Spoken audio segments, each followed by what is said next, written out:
নমস্কাৰ। সমূহ অসমবাসী ৰাইজলৈ মোৰ ফালৰ পৰা অসমীয়া নৱবৰ্ষৰ লগতে ৰঙালী বিহুৰ সকলোকে শুভেচ্ছা জ্ঞাপন কৰিছোঁ। আৰু আজি মই এই চেনেলটো নতুনকৈ খুলিছোঁ। মোৰ চেনেলটোৰ নাম অসমৰ জীয়ৰী অৰুণাচলৰ বোৱাৰী। আশা কৰিছোঁ আপোনালোকে সকলোৱে মোৰ চেনেলটোৰ লগতে মোকো মৰম দি যাব বুলি।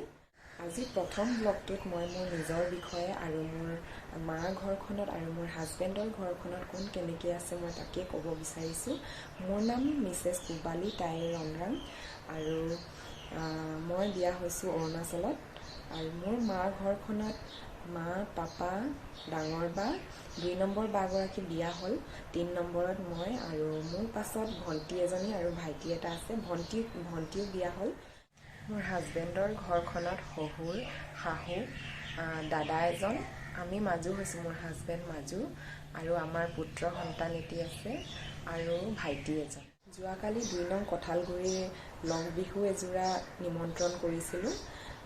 সেই লং বিহুযোৰাৰ নাচ অলপ ভিডিঅ' কৰি ৰাখিছিলোঁ, ভাবিলোঁ আপোনালোককো দেখুৱাই দিওঁ, চাওঁ আহকচোন।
নিজান আপোনাৰ মহিলা বিভাগ যুৱক পৰিত্ৰাণ যদি লাভত দিবা দালি জিকা দিবা জেং বছৰেকৰ বিহুত ফুৰিবলৈ নিয়ম এইটো কিনি দিব কিনি থ'ব। এইটো কল্পন আৰু কেইটামান অৰিহণাৰে ৰাইজৰ সনাগত হৈছে। এইটো বিহুতে থওঁতে অনেকখিনি ভুল ভ্ৰান্তি হ'ব পাৰে, সেইখিনি যাতে আমাৰ বিহুৰ ৰাইজৰ মাৰ্জনা কৰিব কৰে বুলি ইয়াতে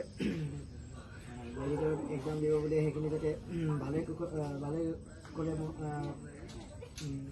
এক্সাম ভাল হ'ব লাগে আৰু মনত যি কল্পনা কৰিছে সেইখিনি যাতে পূৰণ হ'ব লাগে। আজিৰ ভিডিঅ'টো ইমানতে শেষ কৰিম ভাবিছোঁ।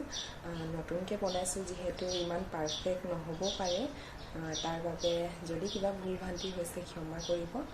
আৰু যদি মোৰ ভিডিঅ'টো চাই ভাল পালে তেনেহ'লে লাইক, কমেণ্ট, শ্বেয়াৰ, ছাবস্ক্ৰাইব কৰি দিব। ধন্যবাদ।